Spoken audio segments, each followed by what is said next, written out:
The following program is being brought to you on the Voice America Business Channel. For more information about our network and to check out additional show hosts and topics of interest, please visit voiceamericabusiness.com. The Voice America Talk Radio Network is the worldwide leader in live Internet talk radio.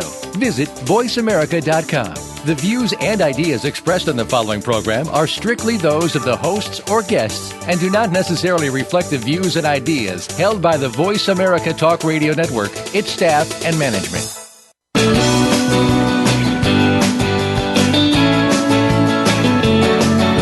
In the past few years, we've heard the term free agents and been told we would all need to become one in order to succeed.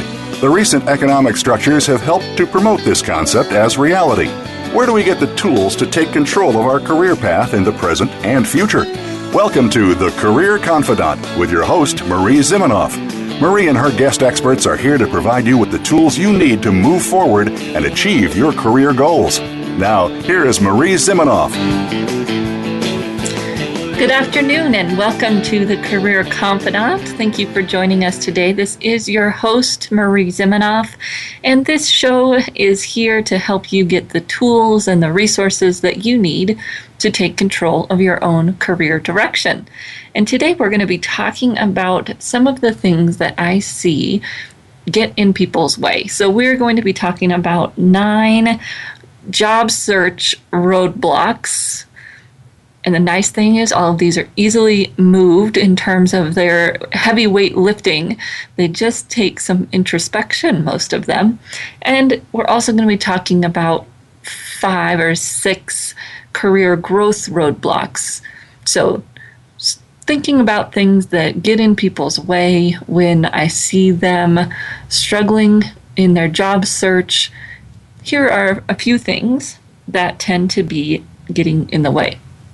So the first is hanging on to things that are irrelevant. So what might this look like? So let's say you're working on your resume and you start to put together your education. And in that education, you list everything. Just working with a gentleman who's in operations, had this little stint where he went and got a more healthcare type degree, right? It's not relevant. It's great that he went to do that, but it just doesn't fit. It's an oddball. It wastes space that he could be using for things that are more relevant to his current job aim, which is operations. And so, you have to have a conversation with yourself, or if you're working with someone like me, they'll probably start up that conversation with you on, is this really relevant? What really fits? And in this category of hanging on to the irrelevant, I would also think about how that comes out in an interview. Right, if you are talking about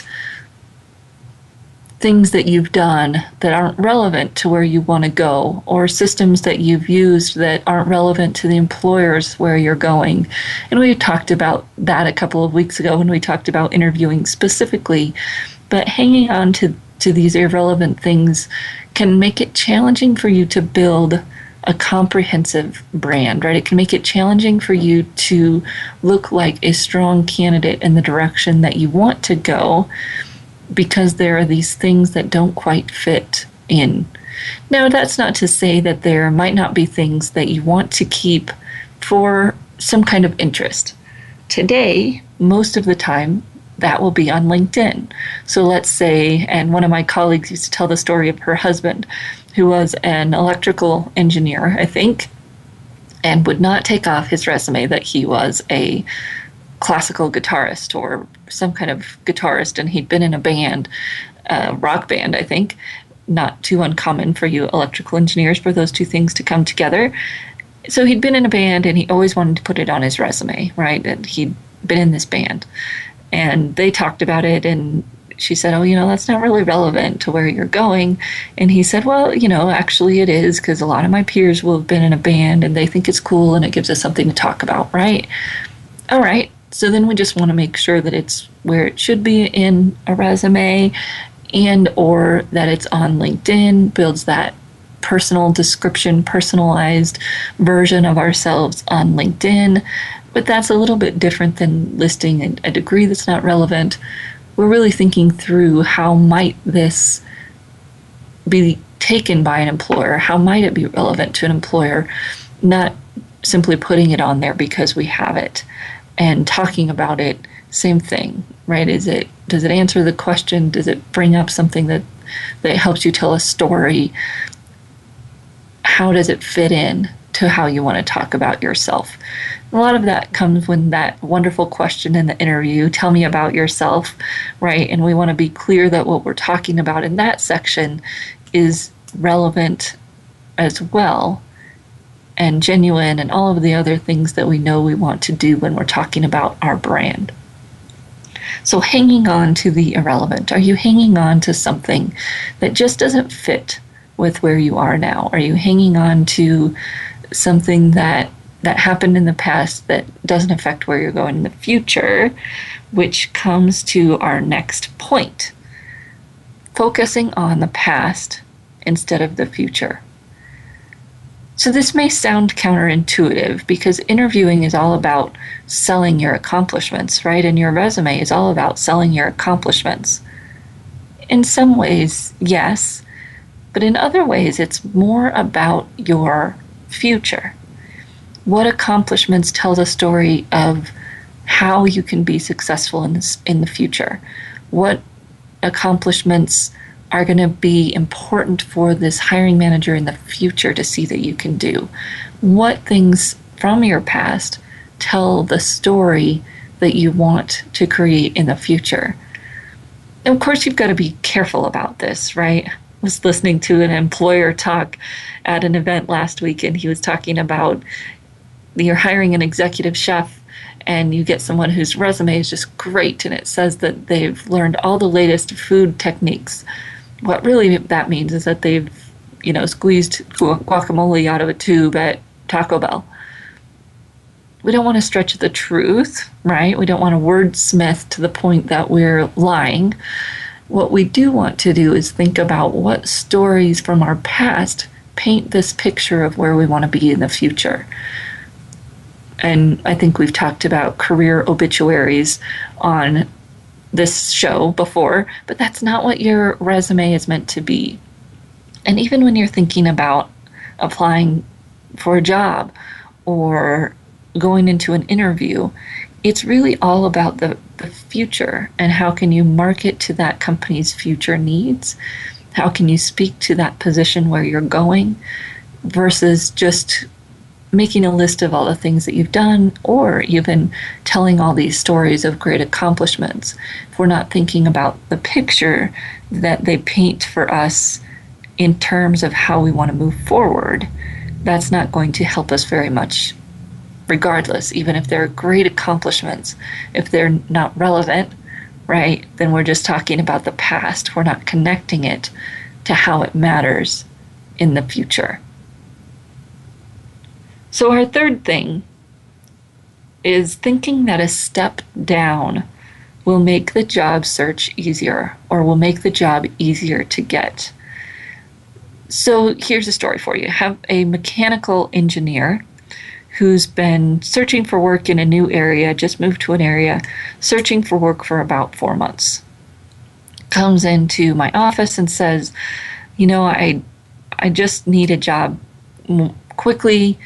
What do you think about putting something together for me to apply to positions to be a mover, to run a moving van, right? To move people with one of the local moving companies. And I said, well, when have you done that before? Well, I haven't, but it just seems like it would be an easy job to get.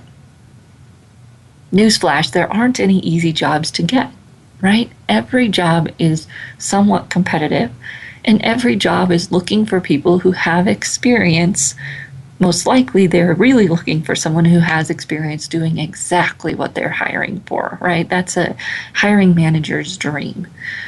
And so if we think that we're going to take a step down because it might be easier to get that job, we're going to struggle, right? Unless we have that specific experience and can some way demonstrate that we are a good fit for that job. Just because it may seem like a lower level job to us doesn't necessarily mean that it's going to be easier to get. Another example there, working with an individual who was in the financial sector and had been unemployed for a while, got caught up in the financial sector crash of 2008, 2009, and had struggled. Been at a high level, though, before he got laid off. Trying to get a financial analyst or more entry-level position and struggling, right? Struggling to get interviews, or he'd get the interview, and what would they tell him? You can guess, right? They would tell him that he's overqualified. Well, he was. The truth of that search, of that transition, is that every hiring manager is going to have red flags go up when you're taking that big of a step down. They don't think you're going to stay, right? You can think through their fears. Of course, you can try to address those fears in the interview. And if you're really looking for that type of position because you enjoyed that type of work more, or because you want to get back to, getting your hands dirty, you've got to have a great answer for that question. And even then, it's going to be a challenging move. It's going to be one of those moves that probably requires something more beyond traditional job search methods in terms of applying online and interviewing, right? It's going to take more networking, getting people to know you, getting people to trust that you really are doing what you say you're going to do, versus that you're just trying to get your foot in the door so that you can work your way back up. Nobody wants that, right? Nobody wants to be that stepping stone today. They want someone who's going to stay forever, even though, as we'll talk about, they're not promising you forever.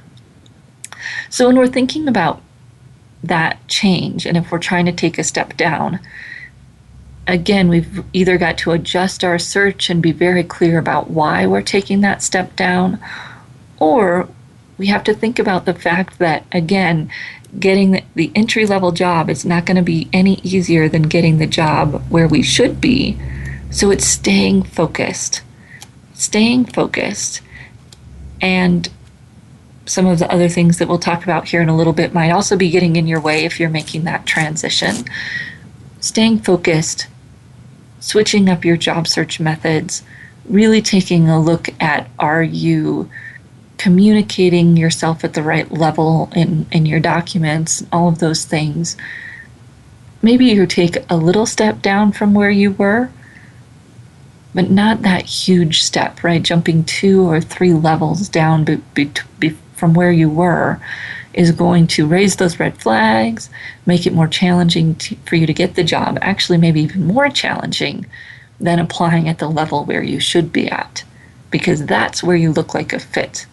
That's where you have the experience that they're looking for. That's where all your skills and all your experience is a selling point versus something that you're trying to hide, right? So thinking about, if you've been in that situation that you're trying to get back into something, so you feel like you need to take a step down, what's the appropriate amount of step there to not be raising red flags and getting yourself into some trouble? So those were our first 3 things that might be getting in your way if you are stuck in your job search, hanging on to the irrelevant, thinking about how you're communicating to the future instead of the past. What do you want to do? What from your background makes sense to share, makes sense to quote unquote market or sell about yourself, versus building that career obituary that just lists everything you've ever done, laundry list, kitchen sink, your whole closet on your body, whatever you want to use in terms of your analogy. It just doesn't work, right? It's not effective marketing for you, not effective marketing in any way when we think about how marketing works. Then that idea of taking a step down versus applying to positions where your experience, your qualifications, all of those things will be expected, appreciated, instead of thinking that starting lower level is somehow going to be easier, right? That fit, I think about it in terms of, employers have their little box that this is the person that they're looking for. And you might think, oh, but I'm so much more than that. That's not necessarily a good thing, right? We want to find how we can position ourselves as pretty close to that box of what they're looking for. And I just have found that the hiring process is typically not a creative process, right? There are some companies that are trying to be more creative about it, but in general, you've got a slot they're looking to fill, and we're trying to show them that we fit. So we can start from the beginning of selecting things that make sense to try to fit. So we'll come back in just a few minutes. We're going to talk about a few more ways that you might be getting in your way in the job search and in your career growth. We'll be right back in just a few minutes.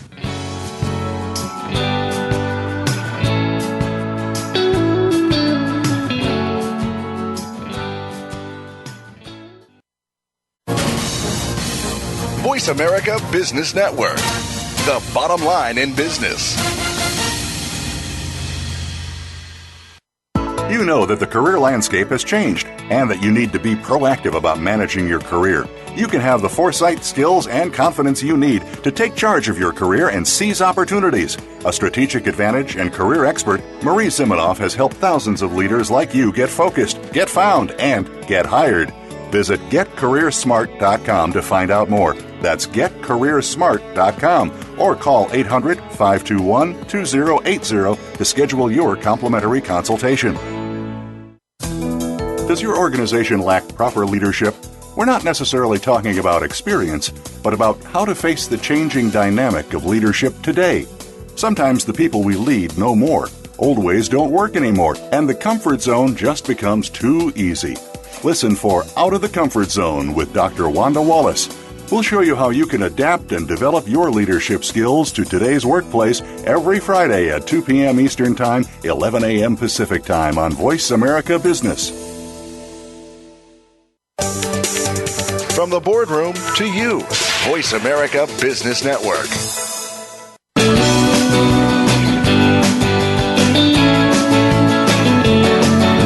You are tuned in to The Career Confidant with Marie Zimenoff. If you have a question or comment for Marie or her guest today, please call 1-866-472-5790. That's 1-866-472-5790. You may also send an email to marie@astrategicadvantage.com. Now, back to The Career Confidant.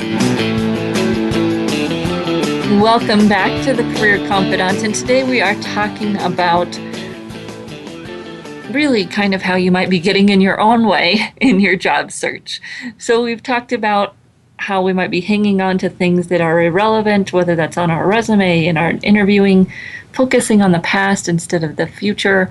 How does what we've done really matter to an employer? How can we talk about it in a future-focused way? Thinking that a step down will make the job search easier. See less of this today than I did when the economy was bad. I still do see people that want to get into a different type of company or a different type of work, but it's not as big of a change as they think it is, and trying to take that huge step down is actually hurting them instead of helping them. So let's continue on here with some of the things that might be getting in your way. The next one is thinking that your resume doesn't matter. So you're focused on LinkedIn, you're building relationships, maybe even you've completed your profile, but your resume is old school, right? Or your resume doesn't really share the things that are going to be important for this next employer. It doesn't have the right keywords, it doesn't share any accomplishments, whatever it might be that it's not really great, but it doesn't really matter, right? People are looking at LinkedIn. That's where the decisions are really made. Well, here are some things that might be happening. One, you're networking into a company and then HR asks for your resume because they will. And they still have to be able to justify hiring you or interviewing you, right? And if your resume is junk, or it doesn't include the things that show that you're relevant, and this especially happens when people are changing careers and you've got a network, right? Then your resume does have to fit. It has to tell the same story. Or the hiring manager sees it, HR sees it, whoever hasn't seen it and doesn't really know you sees it, and you lose credibility, right? You lose that wow factor. You have to go in there if you get the chance to and win them over. And that's just not a position you want to be in. Spend some time looking at best practices and putting in the content that really needs to be in your resume. In terms of content, of course, having it look good would be nice, but in terms of content, that's probably more important. The other thing is, if you're not really digging into your story, you're not really digging in to figure out what would need to go on a resume, and I think digging into what needs to go on a 2-page resume if you're an experienced professional, or a 1-page resume if you're more entry-level professional, younger, getting started, you're not thinking about how you're packaging your brand. Right? On LinkedIn, you have this amazing ability to put lots of stuff. What really matters? What's priority? What really do you stand for? What really do you want that employer to see? When you sit down and you have to put together your 2-page resume, it makes you do that, right? It makes you focus. It makes you get crystal clear on what matters and what doesn't. It's a great exercise.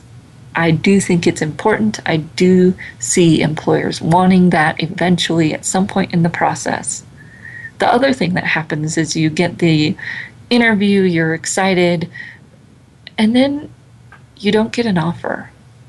Or then you get an offer and the salary is way off from what you thought it would be, because your resume looks like a $50,000 employee, even though you've been a $100,000 employee, right? And just like any other marketing piece, the content, the visual, all of that gives someone a sense of what level of professional you're marketing yourself as, what level of professional you are.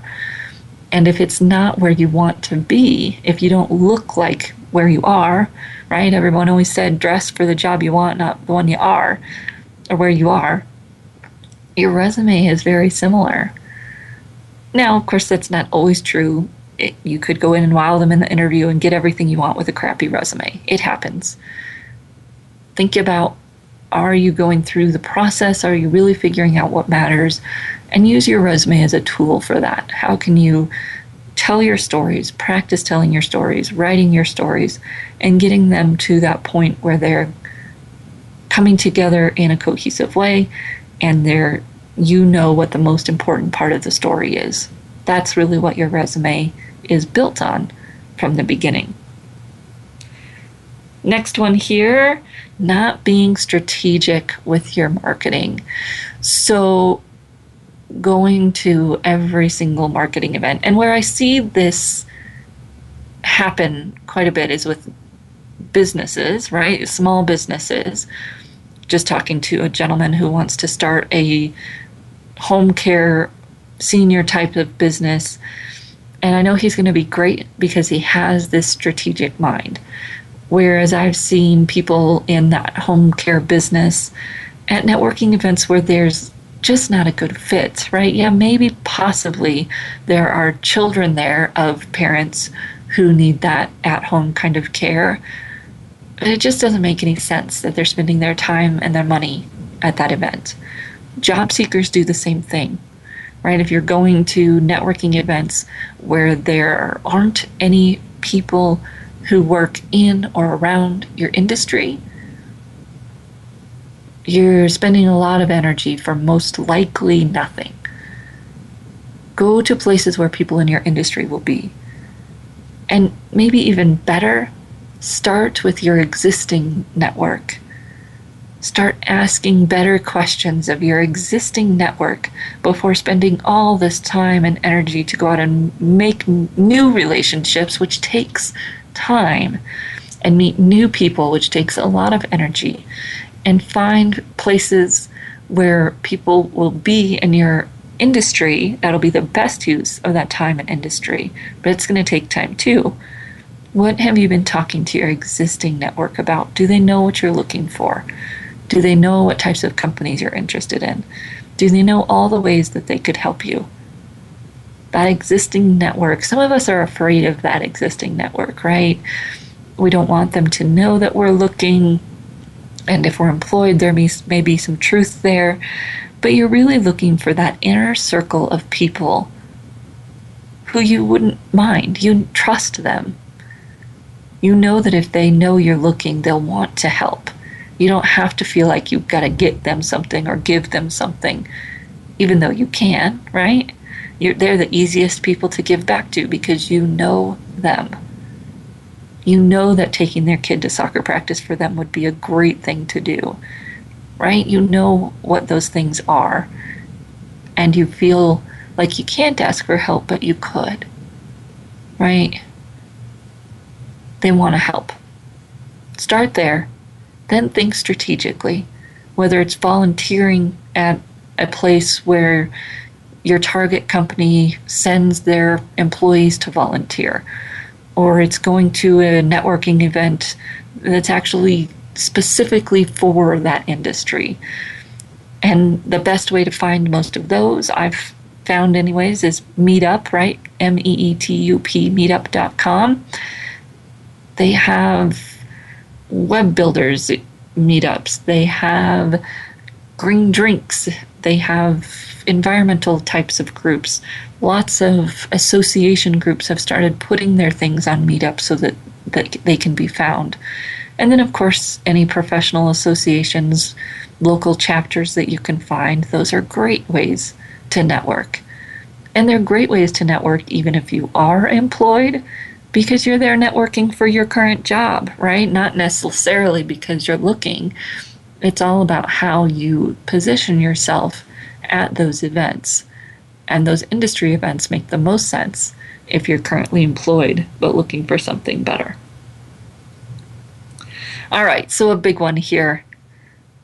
Taking things and making them worse in your head.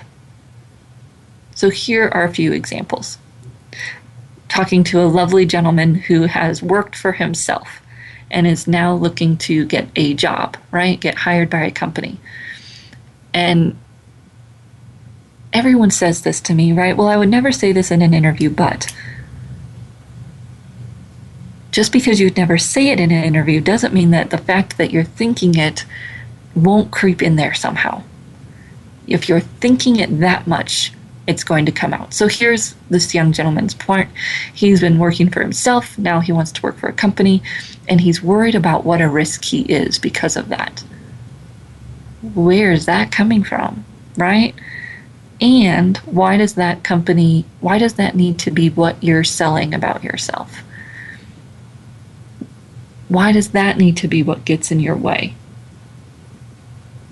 So another way that we let things get in the way in our head, age, right? We've talked about this a lot. But if you're worried about the fact that you're too old, that will come out somehow, right? It will work its way in there. And it's all in our heads. Yes, there's age discrimination, but how do you know that it's going to happen to you? How do you know that it's going to happen with this employer? You don't.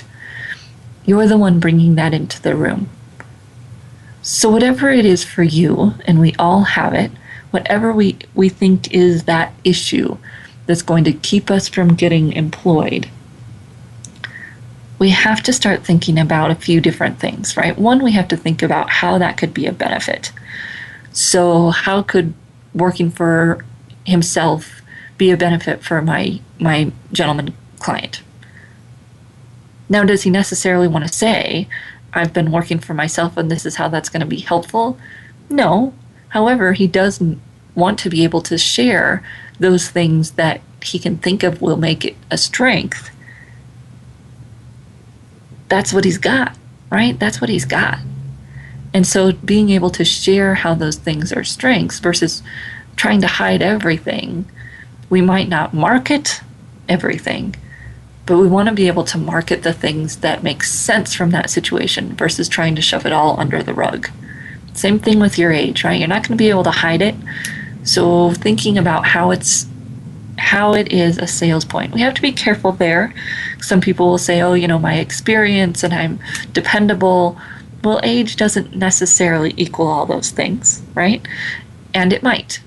So what does it mean for you? It might mean experience. It might mean the ability to solve problems. All of those things have to be sold on their own right. Again, they're not givens just because we are a certain age, right? So we need to think about what those things are and be able to market them in a way that makes sense, right? That's relevant and thinking future focused. But not let them become an Achilles heel, not let them become something that we think is going to get in our way. And so the self-fulfilling prophecy kicks in. And yep, that's exactly where the conversation goes. All right, we'll be right back in just a few minutes. We're going to keep talking about some of the things that might be getting in your way in your job search and in your career growth. We'll be right back in just a few minutes.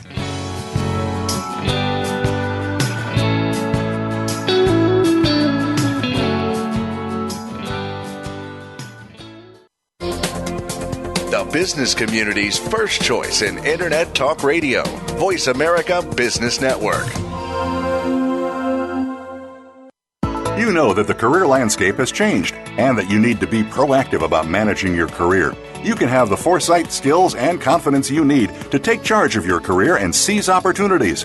A strategic advantage and career expert, Marie Zimenoff has helped thousands of leaders like you get focused, get found, and get hired. Visit getcareersmart.com to find out more. That's getcareersmart.com or call 800-521-2080 to schedule your complimentary consultation. Do you need directions to solid financial future? If so, the Money Answer Show with Jordan Goodman will provide you with a roadmap to making smart money decisions in every area of your personal finances. Join Jordan every Monday at 12 p.m. Pacific Standard Time, 3 p.m. Eastern for the Money Answer Show on the Voice America Business Channel. Learn how and where to get the best deals on mortgages, cars, and insurance. Find out the best ways to save for college and retirement, get out of debt, improve your credit rating, and save on your taxes. The Money Answer Show with Jordan Goodman will provide you with great tips on investment opportunities in real estate, stocks, annuities, and other investment vehicles. That's the Money Answer Show with Jordan Goodman on the Voice America Business Channel every Monday at 12 p.m. Pacific Standard Time. When it comes to business, you'll find the experts here. Voice America Business Network.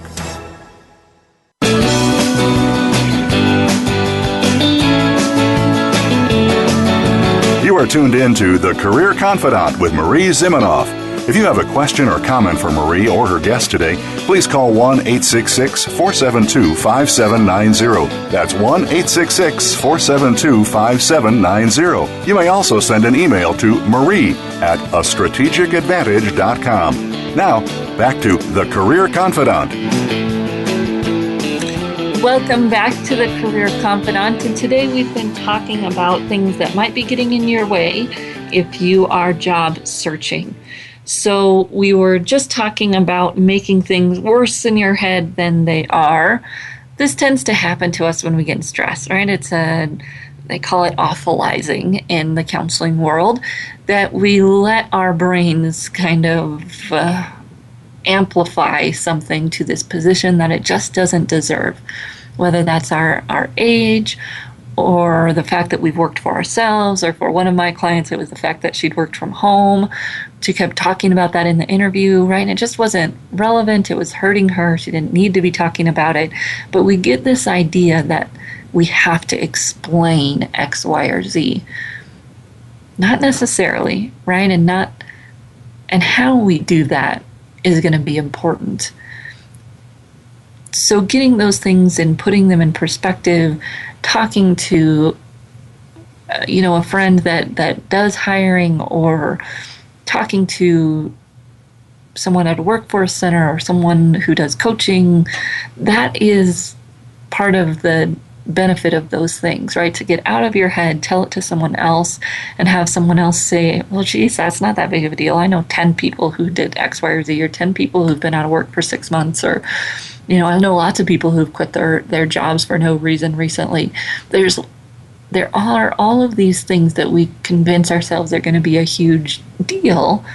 And again, then it comes in around and becomes a huge deal. So if you have something like that keeps getting in your way, it's not necessarily the roadblock that you think it is. It may be how you're talking about it, maybe a different way to bring it up, maybe that you don't need to bring it up, right? There's lots of different things that might be going on there if something keeps getting in your way.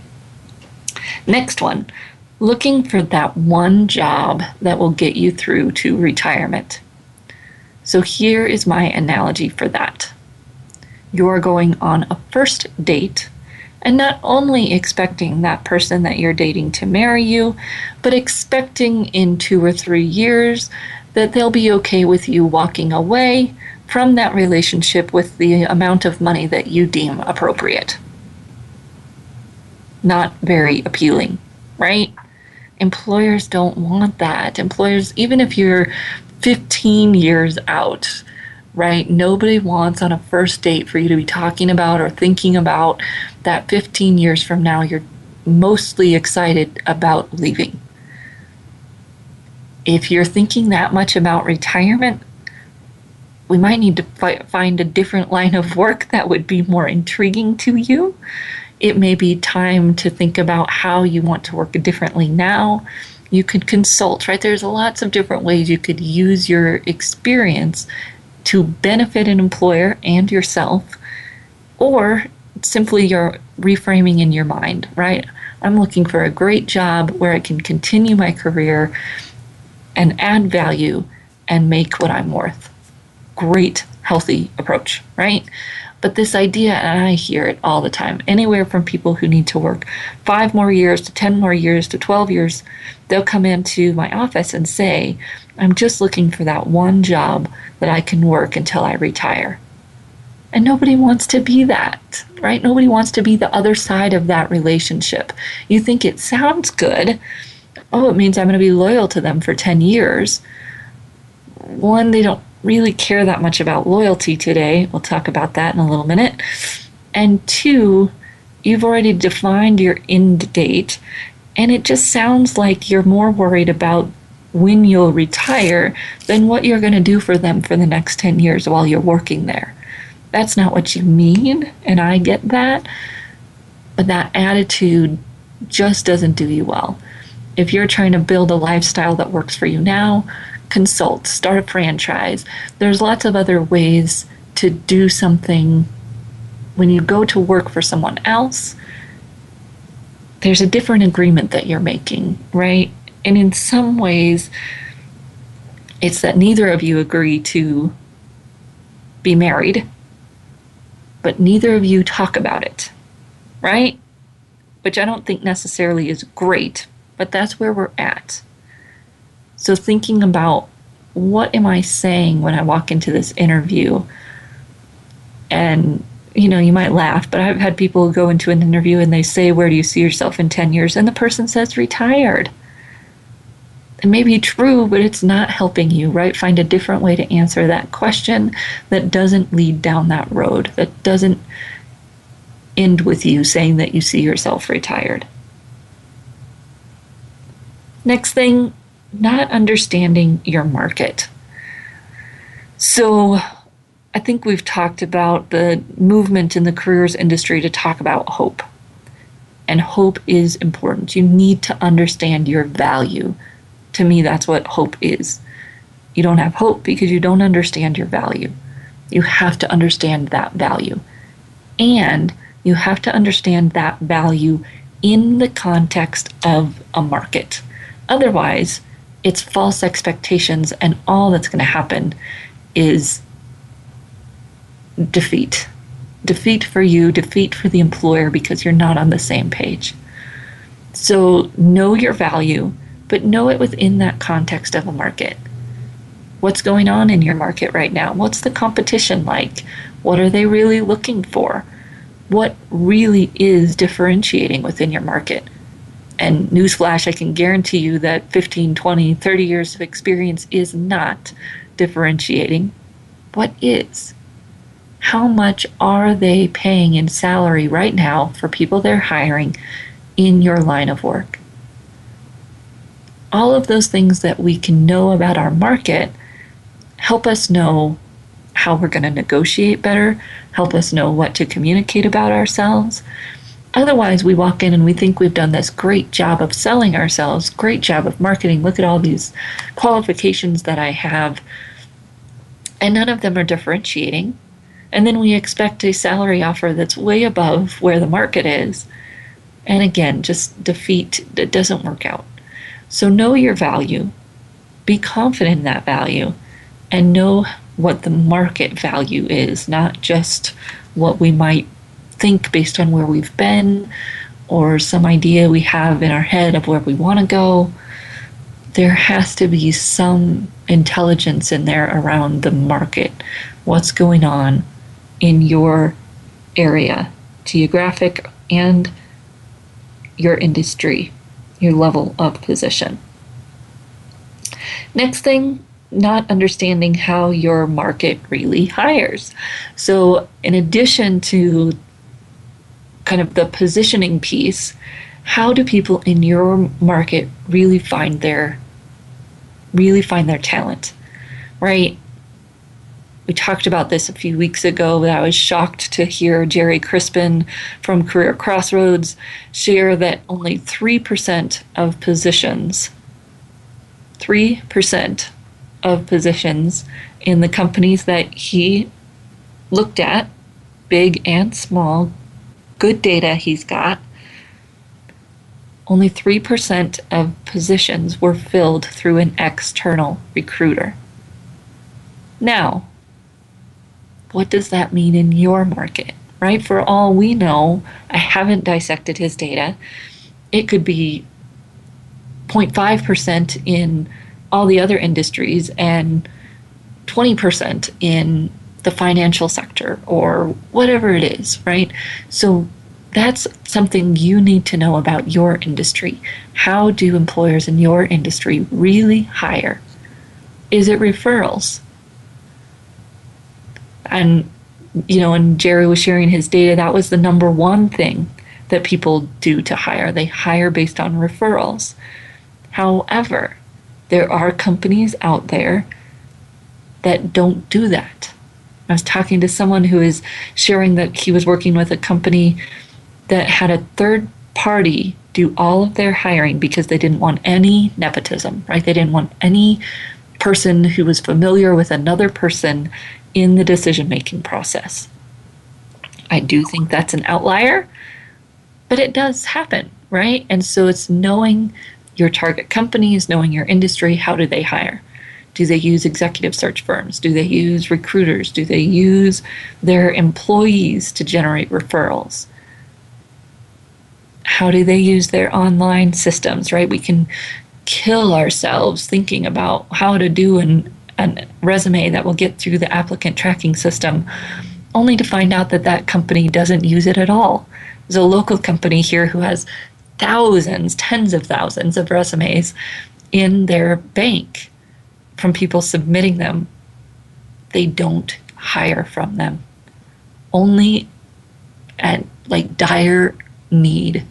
Otherwise, the recruiters are out on LinkedIn, actively sourcing, stealing from competitors, and that database that all of these people are throwing their resumes into and probably spending hours and hours and hours of time on don't ever get looked at. And it's not a secret. So do your research and understand how your market really hires. And if you've been a part of the market for a while, part of the industry for a while, that'll be easier, right? When you're making a change, moving into a new geography, moving into a different industry, that will take more research. Guess what? Those are great questions to ask when you're networking. They're not confrontational. They don't require anybody to do anything. It's simply, how do you see people getting into these types of companies? How well are recruiters known around this area? Do you see that people in this area are using a lot of recruiters? Those types of questions, depending on the level of person that you're networking with, where you can get great information about how that market hires that will help you decide how you job search, right? It's one of the most challenging parts of job search is that there isn't a prescribed method. There isn't a secret formula. It's knowing your market, knowing your positioning, and building a strategy that works to meet the strengths of both, to be able to highlight the best things and get through to the people that it needs to get through to. So we've talked here about the ways that you might be getting in your own way in your job search, right? We've talked about hanging on to the irrelevant, focusing on the past instead of the future. Thinking a step down will be an easier job to get. Thinking your resume doesn't matter. Not being strategic in your networking. Making things worse in your head than they really are. And not capitalizing on those things that you might think are an Achilles heel, right? How can you sell it? Looking for that one job that will get you to retirement. Not understanding your market in terms of salary, competition, what differentiates you, and not understanding how your market really hires. So when we come back, we're going to talk about 6 things that might be getting in the way with your career advancement, and some of them filter over into job search as well. So we'll be right back here in just a few minutes.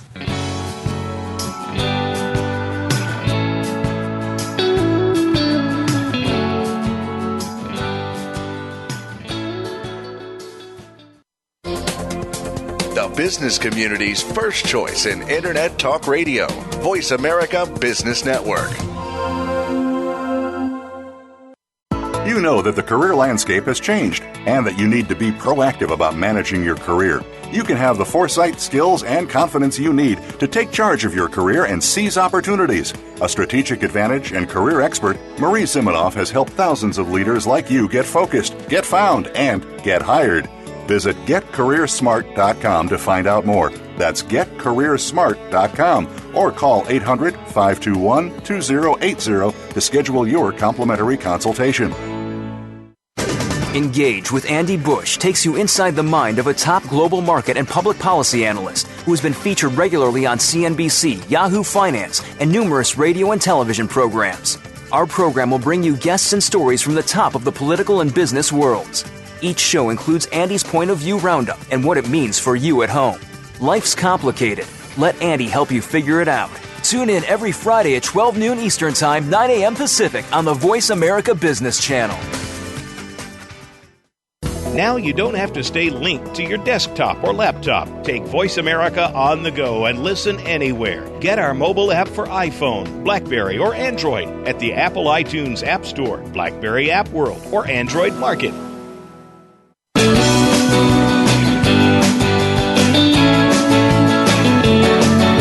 You are tuned in to The Career Confidant with Marie Zimenoff. If you have a question or comment for Marie or her guest today, please call 1-866-472-5790. That's 1-866-472-5790. You may also send an email to marie@astrategicadvantage.com. Now, back to The Career Confidant. Welcome back to the Career Confidant, and today we are talking about things that might be getting in your way in your job search and your career advancement. So we've gone through the things that may be getting in your way in terms of your job search. Now we're going to talk about career advancement. So one of the things that we've talked about before, this idea of would you rather be right or happy?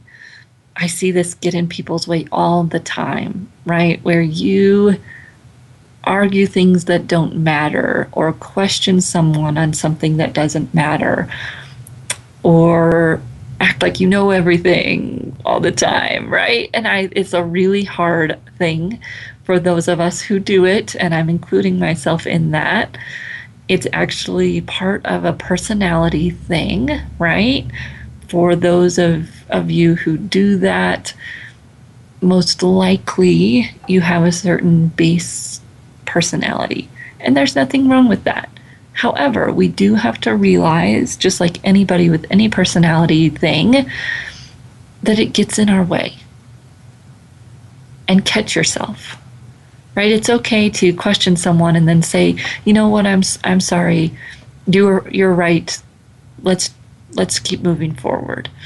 Or to start arguing with someone and say, and this probably will most likely happen with a significant other, "You know, I'm sorry for arguing about that. It really is a silly thing to have to be right on."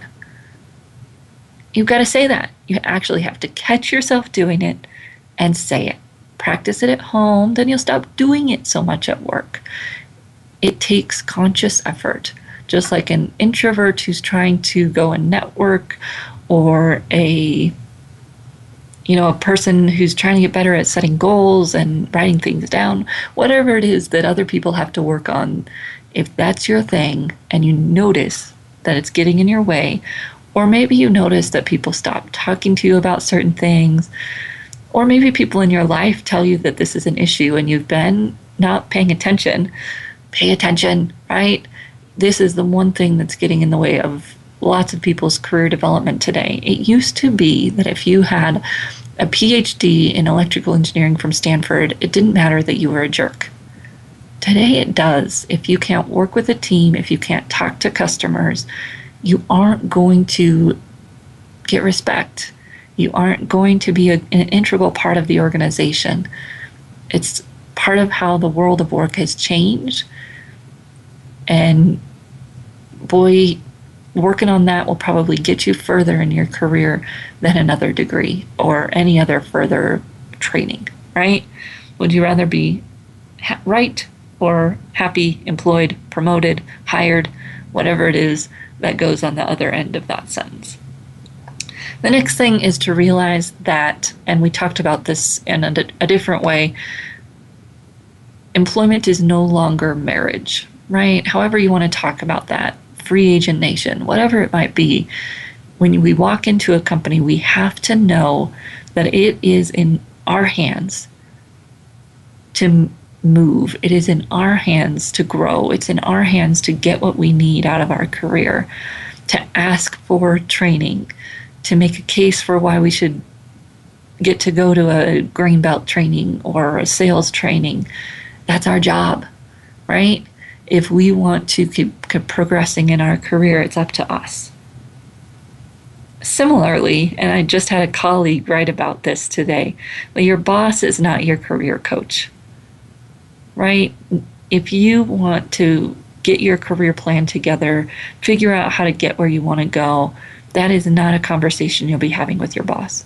Hopefully, you'll be having the conversation of how can you get some of those things with your boss after you figure out what they are, right? And that's where get a book, get a coach who can help you work through that career plan, who can help you decide what you need to get where you want to go. Then you can go back to your boss and ask some of those specific questions. Be a great conversation. Just the realization that they are not your career coach. Now, sometimes internally there's an HR person or there is some system set up for you to get some of that career development. It's rare, but if it's there, use it. Ask for it, but realize that it's probably not with your boss.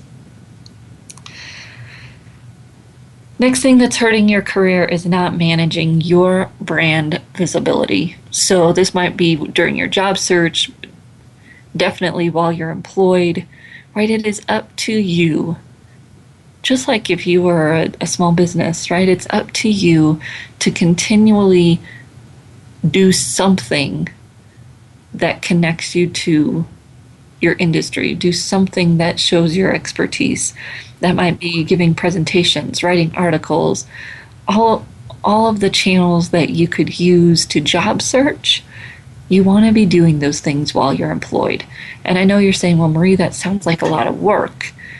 Yeah, and what I know is that if you do those things, you'll never be unemployed for a long time unless you choose to be, right? The people that typically have trouble moving haven't maintained a network, haven't made a network in their location if they've been working virtually.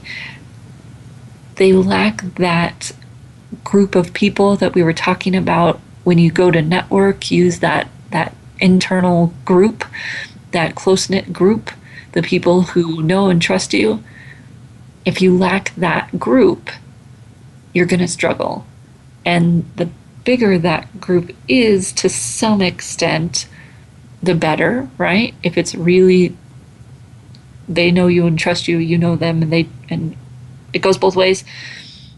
The size of that group is good, and the way you've maintained the relationships with them. And if you're not managing how you appear to them, what you're saying to them, and that you're actually communicating with them on some regular basis, that sounds all prescribed, but of course it's just maintaining relationships. Next thing, not capitalizing on your strengths. So whether you are working and want to move up, or whether you're just working and you're happy doing what you're doing, most likely that's because you're in some way using those things that you're naturally good at. Find out what they are, tell people what they are, go after opportunities to use them more.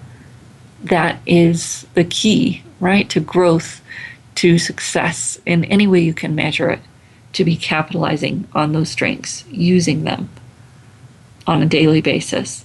Last thing, not realizing your potential to be a leader or a star where you are. Now, people get caught up in, well, I don't want to work overtime and I want to have work-life balance. Those things don't matter. What I'm talking about is using your strengths, doing a great job, doing what you say you will do, taking some initiative. We're not talking about working 80 hours a week here, 60, 70, even 50. We're talking about being a good employee, right? Being a good team member, being the person who can be counted on, being the person who doesn't have to come up with all the ideas, but can come up with ideas when it's good, when it fits, when it's helpful, and build relationships, right? That being a star where you are, being a leader, is more about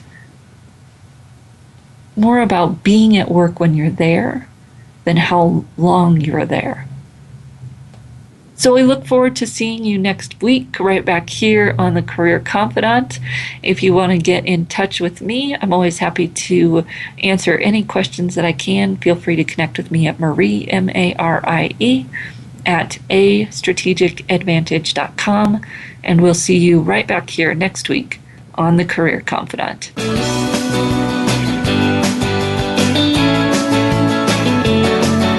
Thank you for listening to The Career Confidant. Marie Zimenoff will return again with another terrific guest next Monday at 6 p.m. Eastern Time, 3 p.m. Pacific on the Voice America Business Channel. Be sure to join us then.